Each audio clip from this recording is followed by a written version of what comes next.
नमस्कार मेरे प्यारे दोस्तों, आप सब कैसे हैं। आई होप आप लोग अच्छे होंगे, मस्त होंगे और अपनी पढ़ाई ज़बरदस्त तरीके से कर रहे होंगे। दोस्तों देखिए, हम अंकित भाटी सर की जो सामान्य ज्ञान की बुक थी वो कर रहे थे। इसमें टोटल कितने क्वेश्चन हैं, तो देखिए 11,000 क्वेश्चन थे इसमें बहुविकल्पीय प्रकार से। SSC, Delhi police, UP SI, मतलब सारे एग्ज़ाम को मिला लो, आईएएस तक के सारे एग्ज़ाम ले लो, जितने भी आप जानते होंगे सारे एग्ज़ाम का निचोड़ इसमें दिया हुआ है। 11,000 क्वेश्चन और 2021-22 तक के क्वेश्चन इसमें दिए हुए हैं। ठीक, जितने क्वेश्चन 2021-22 तक के हुए सारे इसमें दिए हुए हैं। और देखिए इसमें मैंने कौन कौन से टॉपिक देखे, तो देखिए स्टैटिक जीके के मैंने 1200 क्वेश्चन करा दिए, 1200 प्लस क्वेश्चन। और पॉलिटी के मैंने 1500 प्लस क्वेश्चन करा दिए। ये दो टॉपिक हम करा चुके हैं और इसके मैंने एक एक वीडियो भी बना दी। कल ही अपलोड किया था, संडे था, तो दोनों वीडियो कल मैंने अपलोड कर दी थी। 3-3 घंटे की हैं दोनों वीडियो, जाके देख सकते हो। 1.5 पे करके देखेंगे तो 3 घंटे में दोनों वीडियो कंप्लीट और हमारे लगभग 2700 क्वेश्चन मुट्ठी में होंगे। देखिए मैंने ट्रिक भी बहुत सारी बताई है, आप देख सकते हैं। या आप अलग अलग देखना चाहें तो प्लेलिस्ट बनी है, जाके ज़रूर एक बार देख लीजिएगा। ठीक, आज हम स्टार्ट करेंगे साइंस से, यानी इसमें से हम जो है देखेंगे तो साइंस देखेंगे। और साइंस में क्या देखेंगे, तो साइंस में देखिए हम देखेंगे फिजिक्स से। क्या देखेंगे, फिजिक्स। तो देखते हैं, आगे बढ़ते हैं। देखिए शुरुआत करेंगे हम फिजिक्स से और इसमें पहला हमारा चैप्टर क्या होगा, तो मापन, यानी जो मात्रक होता है वही हमारा पहला चैप्टर होगा। तो शुरुआत करते हैं। देखिए इसमें पहला क्वेश्चन लिखा है कि चुंबकीय फ्लक्स घनत्व का इकाई क्या है, तो देखिए टेस्ला है। क्या है, टेस्ला है। अगला क्वेश्चन दिया है कि एक प्रकाश वर्ष क्या मापता है, तो सभी को प्रकाश वर्ष क्या है, तो दूरी का मात्रक है। देखिए वर्ष लगा है तो समय ना लगाइएगा आप, क्योंकि ऑप्शन में समय भी देखो दिया हुआ है, लेकिन ये गलत है। दूरी का मात्रक है, किसका है, दूरी का। अगला क्वेश्चन दिया है कि वर्षा को मापने के लिए किस उपकरण का उपयोग किया जाता है, जिसमें वर्षा के पानी को इकट्ठा करने के लिए शीर्ष पर एक फनल के साथ मापने वाला सिलेंडर होता है, तो ये होता है रेन गेज। क्या होता है, रेन गेज। अगला क्वेश्चन है कि निम्नलिखित में से आवेग का मात्रक क्या है, तो देखिए न्यूटन सेकेंड होता है। अगला क्वेश्चन है कि प्रतिरोध का एसआई मात्रक क्या है, तो प्रतिरोध मात्रक है ओम का। किसका है, ओम का। धारा का क्या है, एम्पियर है। धारा का क्या मात्रक है, एम्पियर है। ठीक, आगे बढ़ते हैं। अगला क्वेश्चन है कि शक्ति की भौतिक मात्रा का विमीय सूत्र क्या है, तो देखिए इसका विमीय सूत्र है m1L2 T-3।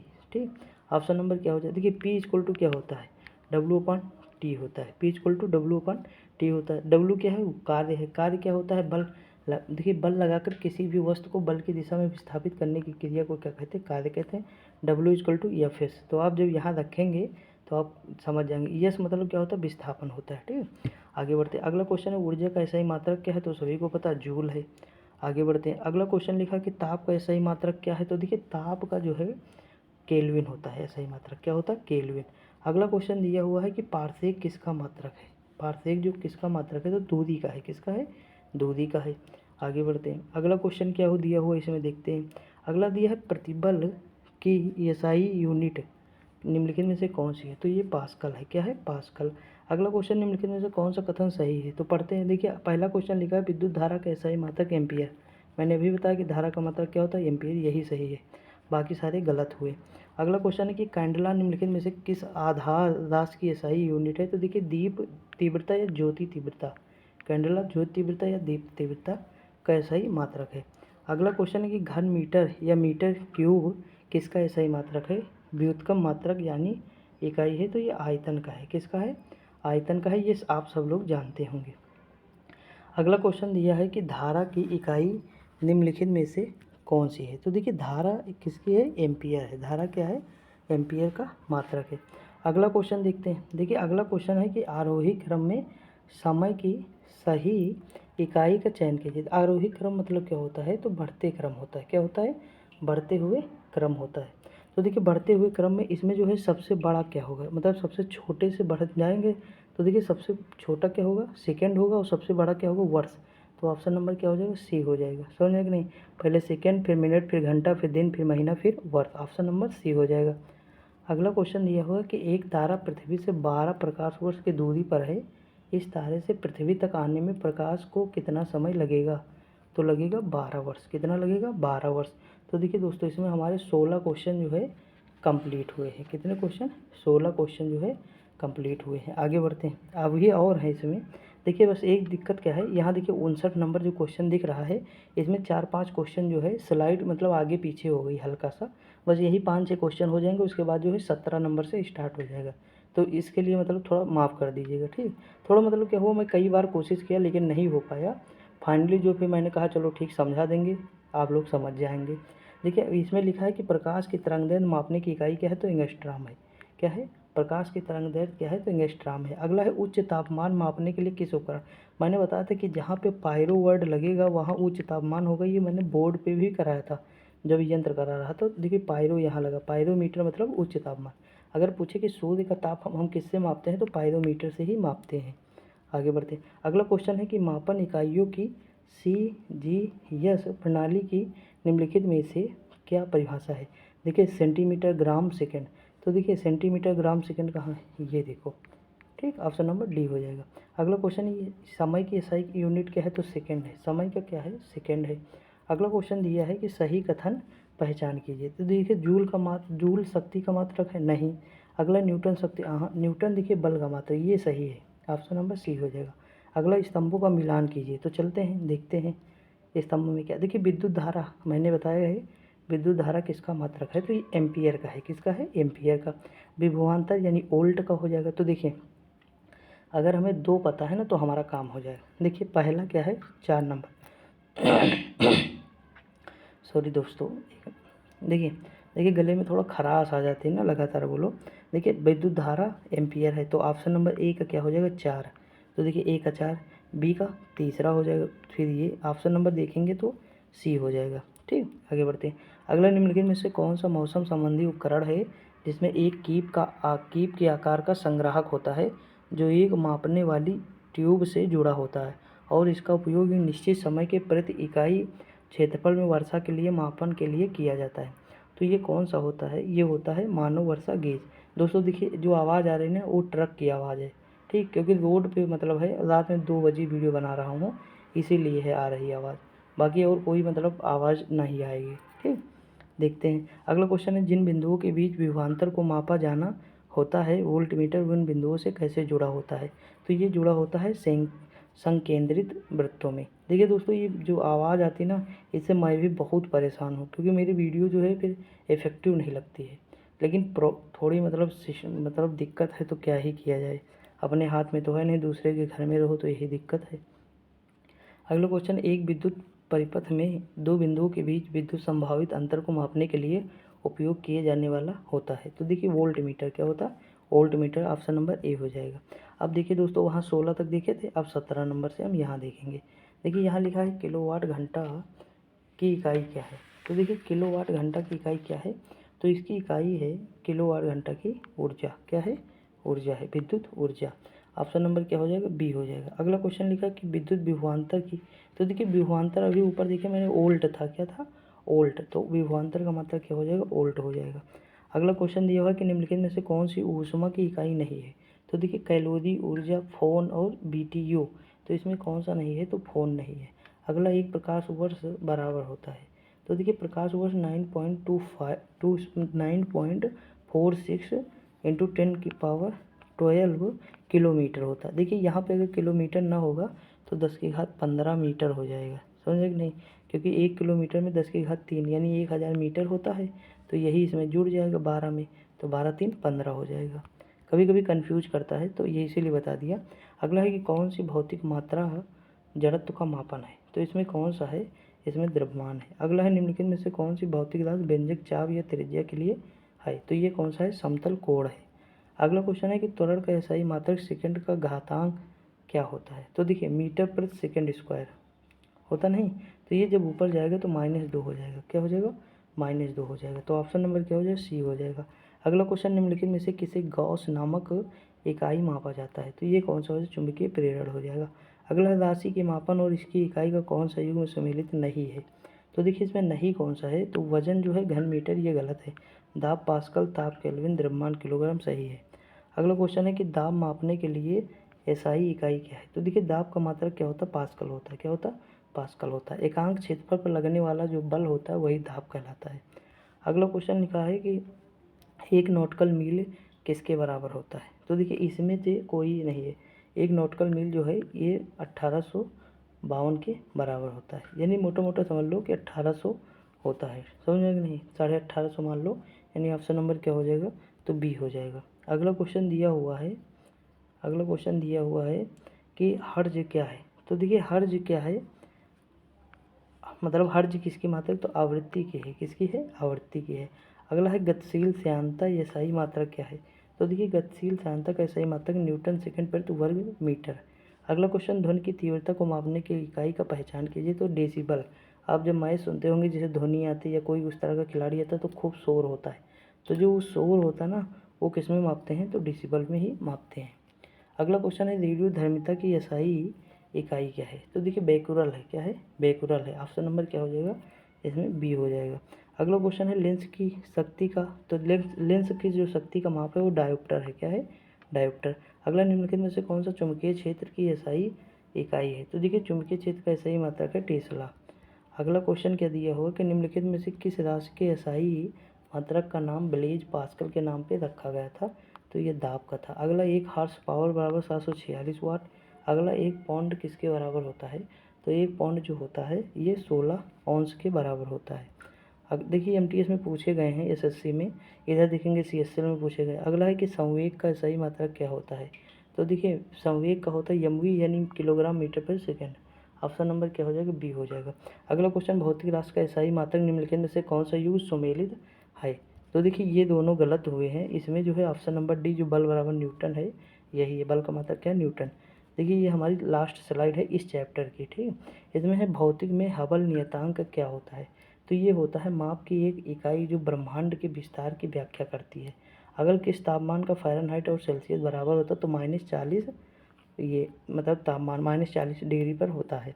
आप ये जानते भी होंगे, कई बार आप जब सॉल्व किए होंगे क्वेश्चन तो मिला भी होगा। अगला क्वेश्चन है कि लंबाई की अंतर्राष्ट्रीय प्रणाली की इकाई क्या है। तो ये इकाई है मतलब इसका जो है, सॉरी किसकी पूछा, तो लंबाई का, तो मीटर हो जाएगा, क्या हो जाएगा, मीटर। अगला क्वेश्चन है लेंस की शक्ति -2.0 डायोप्टर। डी का है तो डायोप्टर है, क्या है, लेंस का क्या है, डायोप्टर होता है। लेंस किस में मापते हैं, तो डायोप्टर में।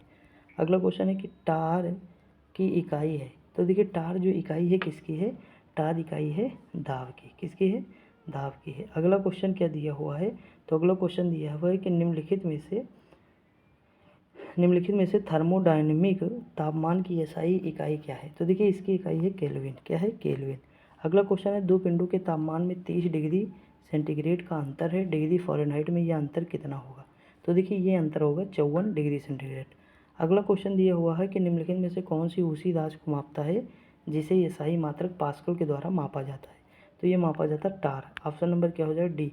अगला है महो एक पदार्थ की इकाई है। तो ये किसकी इकाई है, तो ये है चालकत्व की। ऑप्शन नंबर क्या हो जाएगा, डी हो जाएगा।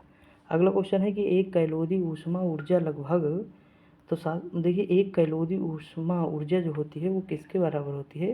तो देखिए इसमें जो है 3 दशमलव कितना दिया है, 4.2 ये जो है ऊर्जा के बराबर होती है। अगला 30 डिग्री सेंटीग्रेड केल्विन किसके बराबर होता है, तो 243। ये तो आप मतलब सॉरी देखिए ये 243 नहीं होगा, क्योंकि इसमें क्या है 243 तो एक केल्विन में होता, तो 30 केल्विन जो होगा तो ये होगा 303 हो जाएगा। कितना हो जाएगा, 303 हो जाएगा। अगला क्वेश्चन दिया हुआ है कि डायोप्टर को आप निम्न में से किसके साथ जोड़ेंगे। तो देखिए डायोप्टर को हमें जोड़ना है किसके साथ, ऑप्थेल्मोलॉजी के साथ, यानी ऑप्शन नंबर डी हो जाएगा। अगला क्वेश्चन है देखिए आँख से संबंधित ऑप्थेल्मोलॉजी, तो आँख जो है हम आँख से संबंधित बीमारी में ही तो डायोप्टर जोड़ेंगे क्योंकि लेंस का काम है। अगला क्वेश्चन है कि इलेक्ट्रॉन वोल्ट की इकाई है। तो इलेक्ट्रॉन जो है ऊर्जा, इलेक्ट्रॉन वोल्ट ऊर्जा की इकाई है। अगला क्वेश्चन निम्नलिखित में से किसमें रैखिक गति के समान आयाम है। तो ये किसमें है, आवेग में है। अगला क्वेश्चन 1 मीटर में कितने माइक्रोमीटर होते हैं। तो ये होते हैं, ये जो है इकाई, दहाई, सैकड़ा, हज़ार, 10,000, लाख, 10 लाख, यानी 10 लाख होते हैं। ऑप्शन नंबर सी हो जाएगा। अगला क्वेश्चन है बेवर प्रति सेकंड किसका मात्रक है। तो देखिए ये मात्रक है वोल्ट का, ठीक, मतलब सॉरी वेबर प्रति सेकंड किसके बराबर है, तो ये है वोल्ट के बराबर, किसके, वोल्ट के बराबर है। अगला क्वेश्चन दिया है किसी पदार्थ की मात्रा को मापने के लिए निम्नलिखित में से कौन सी एसआई इकाई है। तो ये है मोल। कौन सा है, पदार्थ की मात्रा क्या होता है, मोल होता है। अगला क्वेश्चन है कूलाम प्रति सेकंड के समतुल्य है। तो ये किसके समतुल्य है, एम्पियर के। आपने सुना होगा Q equal to I T, क्या सुना होगा, Q equal to I T. अब देखिए हम T को इधर लाएंगे तो Q बाई टी बराबर आई। तो देखिए आई एम्पियर हो गया और क्यू कूलाम हो गया और टी क्या हो गया सेकेंड, तो कूलाम पर सेकेंड एम्पियर के बराबर। समझ में कि नहीं। अगला क्वेश्चन दिया है कि एसआई उपसर्गों के संदर्भ में 10⁻⁻15 को क्या कहा जाता है, तो ये कहा जाता है फेम्टो। 10 की घात, देखिए आपने सुना होगा tera, giga, mega, kilo, hecto, deci, centi, milli, micro, nano, pico, ये सारी चीज़ें सुनी है ना, उसी में से आ जाता है 15 फेम्टो। अगला क्वेश्चन लिखा है विकल्पों में उल्लिखित इकाइयों में से कौन सा एक अन्य की तुलना में सबसे बड़ा है, तो इसमें सबसे बड़ा है टेरा। क्या बड़ा है, टेरा। मैंने बताया टेरा गीगा यानी 10⁻⁻12 यही है। आगे बढ़ते हैं अगला क्वेश्चन। अब अगला चैप्टर आएगा यांत्रिकी। क्या आता है, यांत्रिकी सेकेंड चैप्टर हमारा है। इसमें देखिए लिखा है कि समुद्र में तैर रही एक सार्क यह दिखाती है, क्या दिखाती है, कर्षण दिखाती है। क्या दिखाती है, कर्षण। देखिए ऑप्शन के हिसाब से मैं आंसर बता रहा हूँ, ठीक। अगला, बच्चे खेलते समय कैरम बोर्ड पर पाउडर इसलिए छिड़कते हैं घर्षण को कम करने के लिए, यानी घटाने के लिए। भाई घर्षण कम हो मतलब वो गिट्टी होती है जिसे कहते हैं गोटी जो होती है वो मतलब भागे सरपट, इसीलिए जो उस पर पाउडर छिड़कते हैं। अगला क्वेश्चन, न्यूटन निम्नलिखित में से कौन सा नियम बल की परिणात्मक परिभाषा, तो देखिए परिभाषा दूसरे में मिलता है, गति का कौन सा नियम, दूसरे, F = ma, ठीक। आगे बढ़ते हैं अगला क्वेश्चन, बल की परास का घातांक 10⁻⁻16 होता है, तो ये कौन सा होता है, दुर्बलीय होता है, दुर्बलीय नाभिकीय होता है। अगला है के अनुसार उस क्षेत्र के द्वारा विभाजित बल के बराबर होता है जिस पर वह कार्य करता है, तो ये होता पास्कल का नियम के अनुसार, ठीक। अब देख ली, अगर हम इसमें डिटेल से बताने लगेंगे ना तो बहुत टाइम लगेगा, इसलिए मैं क्वेश्चन करा रहा हूँ। मेरा मानना है कि आप लोग थ्योरी पढ़ चुके होंगे या नहीं पढ़े, तो जहाँ आपको जिस टॉपिक में ज़्यादा दिक्कत हो ना वो थ्योरी पढ़िए आप। समझ में कि नहीं। जैसे देखिए 67 क्वेश्चन मैंने किस में करा है, मात्रक में केवल करा है। आप सोच लीजिए इंपॉर्टेंट टॉपिक है कि नहीं मात्रक, तो इम्पोर्टेंट टॉपिक है तभी तो इतना क्वेश्चन आया है। समझ में कि नहीं। आगे बढ़ते हैं अगला क्वेश्चन लिखा है कि जड़त्व किसके समानुपाती है, तो देखिए जड़त्व जो समानुपाती है द्रव्यमान के। अगला, एक बाहरी निकाय है जो मतलब इसमें से एक बाहरी निकाय है जो किसी पिंड का विराम अवस्था या एक समान गति को बदलने के लिए लगाया जाता तो बल। अब देखिए मतलब ऑप्शन हिंट भी दे रहा है कि अगर कोई वस्तु विराम अवस्था में है तो विराम में रहेगी, यदि कोई गतिशील है तो गतिशील में रहेगी, जब तक उस पर कोई फोर्स नहीं लगाया जाएगा। समझ कि नहीं। तो ऑप्शन नंबर क्या हो जाएगा, डी हो जाएगा। अगला क्वेश्चन दिया हुआ है कि निम्नलिखित में से कौन सी संरक्षी बल की विशेषता है, तो देखिए इसमें से ऑप्शन नंबर डी जो है इसके द्वारा किए गए कार्य पूरी तरह से पुनर्प्राप्ति योग्य है, ऑप्शन नंबर डी हो जाएगा।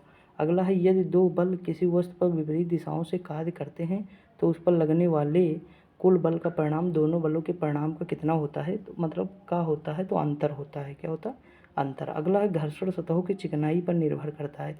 घर्षण का बल हमेशा लागू बलों का क्या विरोध करता है। समझा कि नहीं। अगला क्वेश्चन है कि घर्षण के संबंध में निम्नलिखित में से कौन सा विकल्प सही है, तो इसमें से घर्षण गति का विरोध करता है, ये बिल्कुल सही है। अगला क्वेश्चन है कि विसर्पी घर्षण होता है, तो देखिए ये घर्षण क्या होता है, सीमित घर्षण से थोड़ा कम, ऑप्शन नंबर क्या हो जाएगा, बी हो जाएगा। अगला क्वेश्चन है कि वह चाल जिस पर कोई वस्तु किसी ग्रह के गुरुत्वीय क्षेत्र से बाहर चली जाए और कक्षा में प्रवेश कर जाए वह क्या कहता है, तो पलायन वेग। क्या होता है, पलायन वेग 11.2 किलोमीटर प्रति सेकेंड, यानी अगर हम कोई पिंड या कोई भी चीज़ 11.2 मीटर प्रति सेकेंड के हिसाब, यानी एक सेकेंड में 11.2 किलोमीटर अगर हम इतनी स्पीड से किसी चीज़ को फेंकेंगे तो वो मतलब पलायन कर जाएगी। समझे कि नहीं, यानी हमारे वायुमंडल को छोड़कर वो पलायन कर जाएगी। अगला क्वेश्चन दिया हुआ है कि जब कोई पिंड दूसरे पिंड की सतह पर लुढ़कता है तो इस गति के प्रतिरोध को क्या कहते हैं, तो देखिए ये रोलिंग घर्षण होगा। कौन सा होगा, लुढ़कता है ना तो रोलिंग हो जाएगा। अगला, एक निकाय विश्रामावस्था में कहलाएगा यदि वह क्या है, समय के साथ अपनी स्थिति में परिवर्तन नहीं करता है, तो सही है भाई, परिवर्तन नहीं करेगा तो विरामावस्था में ही तो रहेगा, तो यही तो हो जाएगा, ऑप्शन डी हो जाएगा। अगला क्वेश्चन है, यदि कोई वस्तु स्थित है या निश्चित वेग से एक सीधी रेखा में गति कर रही है तो यदि उस पर कोई बाह्य बल नहीं लगाया जाएगा तो वह अपनी प्रारंभिक अवस्था में ही बनी रहती है। ये कथन क्या है, तो गति का प्रथम नियम। मैंने बताया ना, यदि कोई वस्तु विराम अवस्था में तो विराम में रहेगी, यदि कोई वस्तु गतिमान अवस्था में तो गतिमान अवस्था में रहेगी, जब तक उस पर कोई बाह्य बल न लगाया जाए, तो ये न्यूटन का पहला नियम है। अगला क्वेश्चन क्या दिया है कि कौन सा नियम रॉकेट प्रणोदन में शामिल होता है। देखिए ये क्वेश्चन अब की बार आर में आया हुआ था क्वेश्चन, आप जाके पेपर उठा के देख लीजिएगा। तो ये कौन सा होगा, न्यूटन का तीसरा नियम हो जाएगा। अगला देखिए उसमें कुछ और दिया हुआ था, ये नहीं दिया था लेकिन ऑप्शन जो है बदला था। अगला, 72 किलोमीटर प्रति घंटा के वेग का अर्थ क्या है, तो इसका वेग का अर्थ है 20 मीटर पर सेकेंड। ऑप्शन नंबर क्या हो जाएगा? सी हो जाएगा। अगला क्वेश्चन, यदि किसी पाइप का क्रॉस सेक्शन एरिया बढ़ाया जाता है तो उस प्रवाह की गति है तो क्या है? घटेगी। अगला क्वेश्चन दिया हुआ कि त्वरण के परिवर्तन की दर क्या कहलाती है? त्वरण वेग परिवर्तन की दर। किसकी? वेग परिवर्तन की दर क्या कहलाती है? तो त्वरण कहलाती है। यानी आपने एक्सीलीटर, ये एक्सीलरेशन कहते हैं त्वरण को, तो आप मोटरसाइकिल में क्या होता है? एक्सीलीटर होता है, यानी हम जितने तेज एक्सीलीटर खींचेंगे मोटरसाइकिल उतना भगेगी। तो यानी वो एक्सीलीटर वही चीज़ होता है कि वेग का परिवर्तन जितना तेज होगा त्वरण हमारा बढ़ जाएगा, यानी हम एक्सीलीटर खींचेंगे तो गाड़ी की स्पीड जो है बढ़ जाएगी। समझेंगे? तो वही चीज़ है, बशर्ते कि आसान भाषा में समझाया हूँ। अगला है, सीधी सड़क पर चल रही एक कार गति का उदाहरण है तो कौन सा है? मतलब सीधी रेखा में चल रही है तो सरल रैखिक होगी। अगला है, निम्नलिखित में से कौन सा एक गुण एक समान परिपत्र गति के लिए सही नहीं है? तो ये कौन सा सही नहीं है देखते हैं। देखिए इसमें ऑप्शन नंबर क्या हो जाएगा? तो ए हो जाए, दूरी हमेशा विस्थापन के बराबर होती है, ये सही नहीं है। ठीक, घटी बढ़ी भी हो सकती है। अगला है कि आप अपने और दो समय के निर्देशों के बीच शामिल वेग समय ग्राफ के वक्र के तहत क्षेत्र को क्या कहेंगे? तो ये कहेंगे विस्थापन। अगला क्वेश्चन दिया है कि चाल, दूरी और समय का सही संबंध क्या है? तो देखिए इसका सही संबंध है D=VT, यानी चाल बराबर दूरी बटा समय होता है। तो भाई चाल बराबर क्या होता है? दूरी बटा समय। ठीक, तो ये इधर चला आएगा तो यही तो आया है।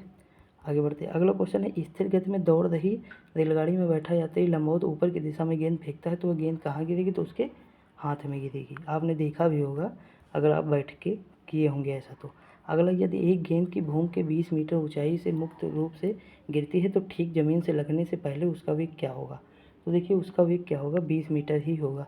अगला क्वेश्चन, काटने व वेधन उपकरण इसलिए तीक्ष्ण किए जाते हैं क्षेत्र को कम करने के लिए और दाब बढ़ाने के लिए। देखिए कीला जो होता है ना, ठोकने वाला, देखोगे तो उसका जो एक तरफ नुकीला होता है एक तरफ चौड़ा होता है। क्यों? क्योंकि जो नुकीला होता है वहाँ का उसका क्षेत्रफल कम होता है और जो चौड़ा होता है वो अधिक होता है। तो जब हम मतलब अगर एक तरफ नुकीला नहीं बनाएंगे तो वो कोई चीज़ भी है मतलब गड़ेगी नहीं दीवार में, यानी ठुकेगी नहीं। एक हिसाब से समझ लो कि हम अगर किसी भी चीज़ को मतलब दीवार में मतलब लगा रहे हैं तो वो मतलब इसीलिए है क्योंकि उसका क्षेत्रफल कम हो जाता है और दाब बढ़ जाता है। समझ कि नहीं? इसलिए वो लग जाता है दीवार में। अगला क्वेश्चन दिया है कि उच्च पहाड़ों के शीर्ष पर वायुमंडलीय दाब। तो देखिए ये जो है ये क्वेश्चन जो है मतलब थोड़ा लैंग्वेज चेंज करके आर का पहला क्वेश्चन ही मेरी शिफ्ट में था, यानी सबसे पहला क्वेश्चन यही था। बस उसमें पूछा था कि ऊंचाई पर जाने पर वायुमंडलीय दाब बढ़ता है कि घटता है, इतना क्वेश्चन मतलब स्टेटमेंट के रूप में था। दो स्टेटमेंट थे शायद, तो वही पूछा था। तो इसमें देखते हैं आप 28 नंबर क्वेश्चन क्या होगा? घटता है। ऑप्शन नंबर क्या होगा? डी हो जाएगा। अगला क्वेश्चन है, पृथ्वी पर आदमी द्वारा लगाया गया दाब न्यूनतम होता है जब वह नींद की स्थिति में लेटता है। ऑप्शन नंबर बी हो जाएगा। आगे बढ़ते हैं। अगला क्वेश्चन दिया है, देखिए सॉरी एक मिनट, देखिए यहाँ दिया इकाई सतह पर क्षेत्रफल पर लंबवत लगने वाला बल निम्नलिखित में से किसे परिभाषित करता है? तो देखिए ये परिभाषित करता है सतह, ये परिभाषित करता है सॉरी एकांक क्षेत्रफल होगा ना यहाँ पे जो मैंने बताया था डिफिनीशन। हाँ, इकाई क्षेत्र या एकांक क्षेत्रफल पर लगने वाला बल, तो यह क्या कहलाता है? दाब कहलाता है। क्या कहलाता है? दाब कहलाएगा। अगला क्वेश्चन क्या दिया हुआ है कि यदि वायुमंडलीय दाब पर पारे के 76 सेंटीमीटर सामान्य दाब से कम हो तो पारा तापमान पर क्या होगा? उबलेगा। तो कितना? 100 डिग्री सेंटीग्रेड से कम पर उबलेगा। अगला क्वेश्चन, निम्नलिखित में से कौन सा समीकरण भौतिकी में दाब को दर्शाता है? तो ये कौन सा है? बल बटे क्षेत्रफल है। सॉरी, दाब बराबर क्या होता है? बल बटे क्षेत्रफल। देखिए एकांक क्षेत्रफल पर लगने वाला बल क्या कहलाता है? दाब कहलाता है। अगला क्वेश्चन, बैरोमीटर तो वायुमंडलीय दाब होता है, बैरोमीटर का इस्तेमाल। अगला, दाब का मान प्राप्त करने के लिए आप द्रव्य परोध को किससे विभाजित करते हैं? तो ये क्षेत्रफल हो जाएगा। अगला क्वेश्चन ये है कि समान वायुमंडलीय दाब और 45 डिग्री अक्षांश पर समुद्र तल पर बर्फ का गलनांक कितना होता है? तो ये होता है 273.16 कैलोरी। देखिए एक चीज़ समझ लीजिएगा, इसमें कितने क्वेश्चन? तो 200 प्लस क्वेश्चन दिए हुए हैं। ठीक, इसमें पूरे बुकलेट में लगभग हम 100 क्वेश्चन से ज़्यादा कर चुके हैं अब तक। तो आगे जल्दी जल्दी थोड़ा देखते हैं। देखिए अगला क्वेश्चन है, किस प्रक्रिया से लालटेन या लैंप की बत्ती से ऊपर? तो केशकत्व का नाम सुना होगा। अगला क्वेश्चन, एक क्षैतिज धरातल पर रखी एक द्रव की बूंद पर लगने वाला बल क्या कहलाता है? तो ये कहलाता है ए और बी दोनों, पृष्ठीय तनाव बल और गुरुत्व के कारण बल। ऑप्शन नंबर क्या हो जाएगा? सी हो जाएगा। अगला क्वेश्चन, जब एक तरल पदार्थ पर दाब लगाया जाता है तो दबाव परिवर्तन बिना किसी नुकसान के द्रव के प्रत्येक भाग में प्रेषित होता है। निम्नलिखित में से कौन सा नियम इस घटना की व्याख्या करता है? तो तो पास्कल का नियम। अगला है तैराकों को पानी में तैरने के लिए कौन सा बल मदद करता है। 39 नंबर देखते हैं। तो देखिए कौन सा बल है, ये बल है उत्प्लावन बल। कौन सा है, उत्प्लावक बल। अगला क्वेश्चन है कि समतल सतह पर गिराए जाने पर जल की बूंदें हमेशा गोल आकार में होती हैं, तो ये क्या होता, पृष्ठ तनाव के कारण, मतलब वो आपस में बंध जाती हैं तो वो गोल हो जाती हैं। अगला क्वेश्चन है किसी तरल माध्यम गैस या द्रव में आंशिक या पूर्णतः डूबी हुई वस्तु पर लगने वाला उत्प्लावन बल उस वस्तु द्वारा विस्थापित तरल के भार के बराबर होता है, वह सिद्धांत क्या कहलाता है, तो आर्कमिडीज का सिद्धांत कहलाता है। ऑप्शन नंबर सी हो जाएगा। अगला क्वेश्चन लैक्टोमीटर या दूध के नमूने की शुद्धता निर्धारित करने के लिए उपयोग किया जाता है, और हाइड्रोमीटर तरल पदार्थ के घनत्व को निर्धारित करने के लिए उपयोग किया जाता है।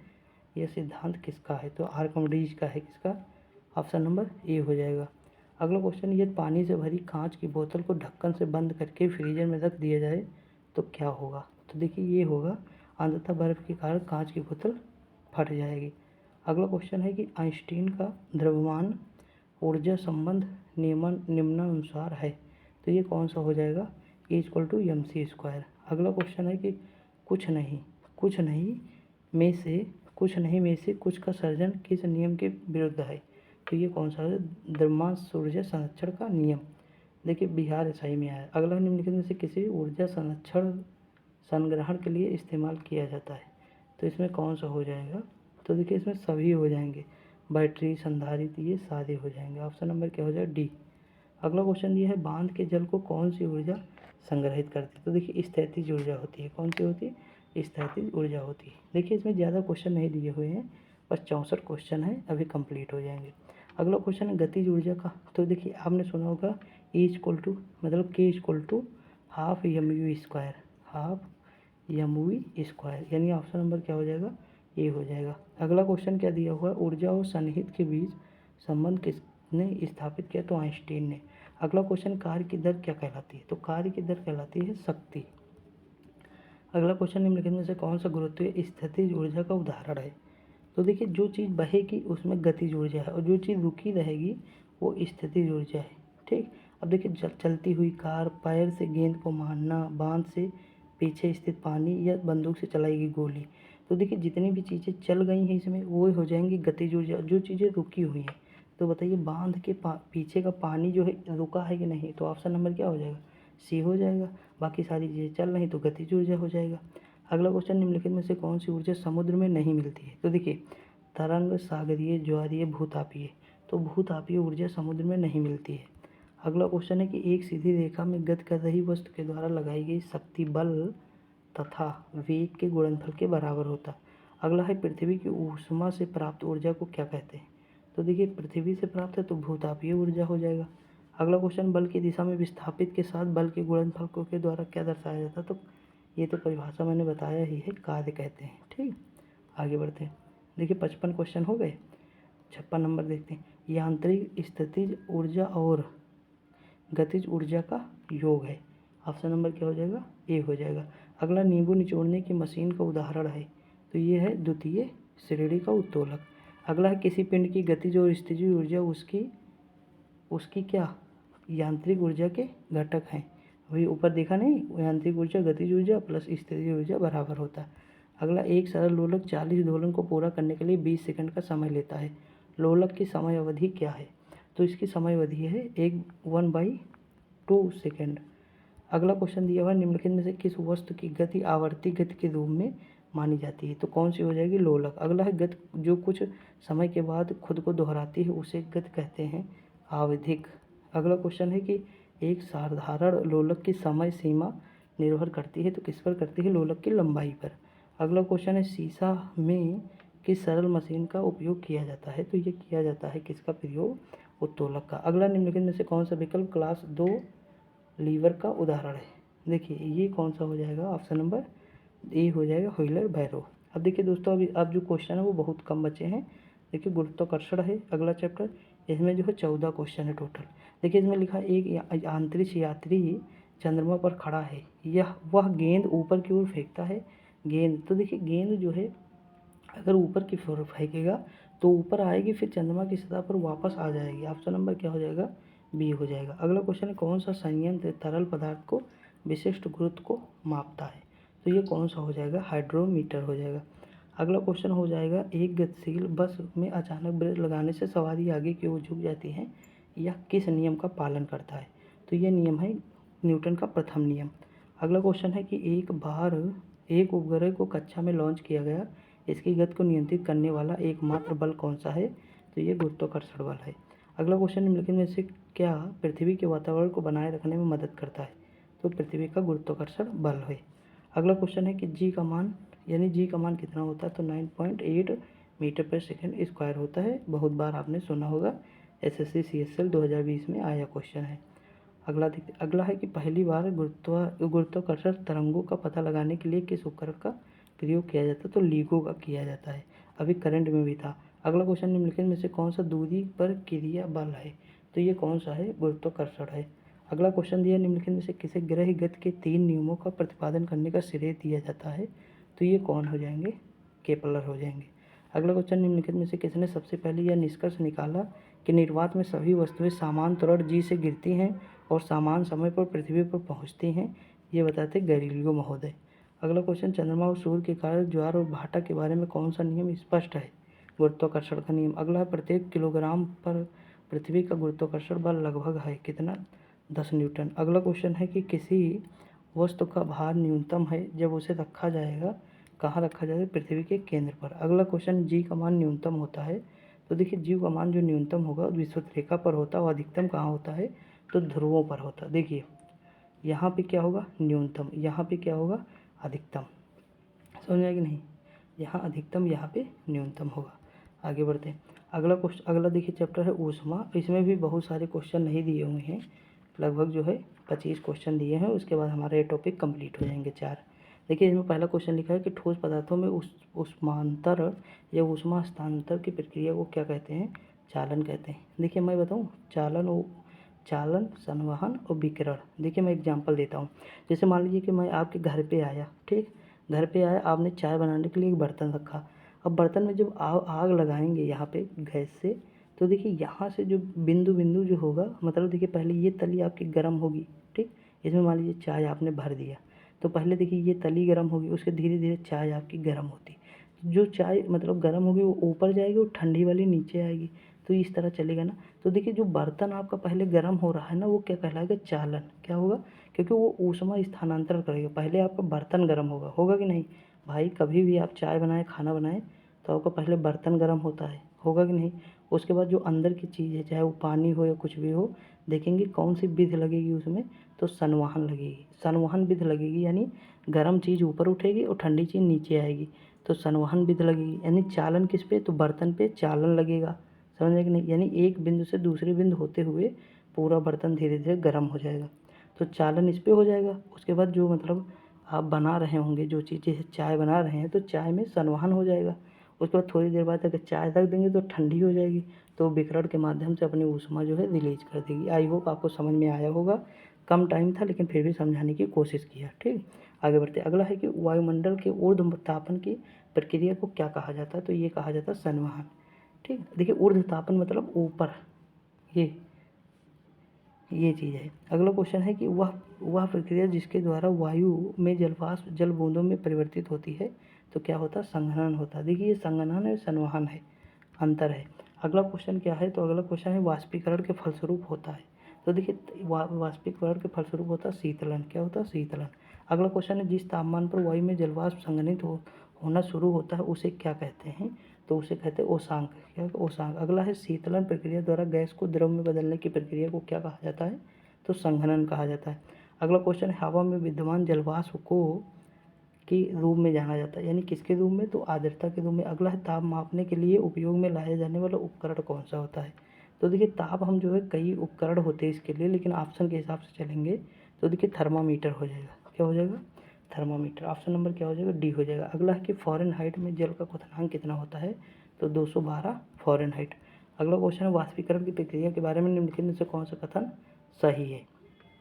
तो देखिए इसमें से जो तरल अवस्था गैसीय अवस्था में बदल जाती है, ये सही है। अगला क्वेश्चन है कि निम्नलिखित, देखिए क्यों सही है भाई। वाष्पीकरण का मतलब क्या है कि पानी जो भाप बन के उड़ जाए, तो पानी यानी द्रव, भाप यानी गैस। समझ आएगी नहीं, आगे बढ़ते। अगला निम्नलिखित में से कौन सी वस्तु ऊष्मागतिकी के सिद्धांत पर कार्य करती है? तो ये वस्तु है steam iron, option number D हो जाएगा। अगला क्वेश्चन है 273 के वायुमंडलीय दाब पर 1 किलोग्राम बर्फ को जल में परिवर्तित करने के लिए आवश्यक ऊष्मा की मात्रा कहलाती है? तो क्या कहलाती है? संलयन की ऊष्मा, ऑप्शन नंबर डी। अगला क्वेश्चन है को उस तापमान के रूप में परिभाषित किया जाता है जिस पर संतृप्त तक पहुंचने के लिए वायु को ठंडा करना होगा? तो कौन सा हो जाएगा? पोषांक, ऑप्शन नंबर सी। अगला क्वेश्चन है में ऊष्मा पदार्थ गर्म पदार्थ के ठंडा पदार्थ से स्थानांतरित होने वाली ऊर्जा का एक प्रकार है, कौन सा है? तो देखते हैं इसमें जो है ये हो जाएगा ऊष्मागतिकी। क्या हो जाएगा? ऊष्मागतिकी। दोस्तों अब 10 क्वेश्चन बचे। अगला ने ऊष्मा यानी इसमें से पूछा है, तो देखिए 15 का जो है ये है विलियम थॉमसन, यानी विलियम थॉमसन ने ऊष्मा प्रवैगिकी के पहले 2 नियमों में संहिताबद्ध किया और कहा कि तापमान का पूर्ण शून्य -273.15 डिग्री सेंटीग्रेड से है। उन्हें उसके लिए केल्विन तापमान स्केल के नामकरण से सम्मानित किया गया है।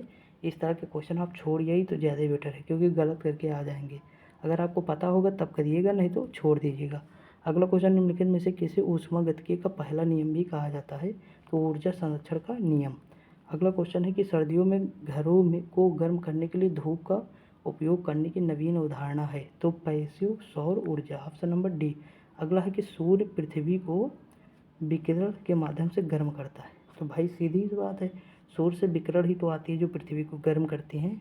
अगला क्वेश्चन है गैसीय अवस्था में मौजूद किसी पदार्थ के तापमान या दाब में परिवर्तन के कारण तरल अवस्था में परिवर्तन की प्रक्रिया क्या कहलाती है? तो संघनन कहलाती है। अगला क्वेश्चन है कि तापीय विस्तार के कारण एफिल टावर गर्मियों में अधिक लंबा हो जाता है? वाह, एक नई जानकारी, सबसे बेस्ट। कि मतलब देखिए ये चीज़ तो पता है कि ताप के कारण कोई भी चीज़ वस्तु बढ़ती है। अगर हम ताप बढ़ाएंगे किसी चीज़ का तो वो वस्तु बढ़ेगी, लेकिन ये जानकारी सबसे बेस्ट है, याद रखिएगा। ठीक, आगे बढ़ते हैं।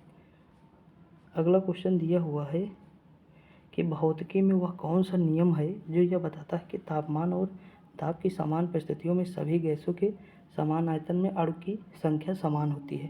तो ये कौन सा है? अवोगाद्रो का नियम है। अगला बर्फ की गुप्त ऊष्मा है? तो बर्फ की गुप्त ऊष्मा क्या है? 80 कैलोरी प्रति ग्राम। अगला क्वेश्चन फ़ारेनहाइट पैमाने पर भाप बिंदु क्या है? तो ये है 212 फ़ारेनहाइट। अगला क्वेश्चन है दो कांच के गिलास एक दूसरे से चिपक जाते हैं, उन्हें कैसे अलग किया जाएगा? तो गर्म पानी करके, यानी बाहर गिलास को गर्म पानी में डालकर।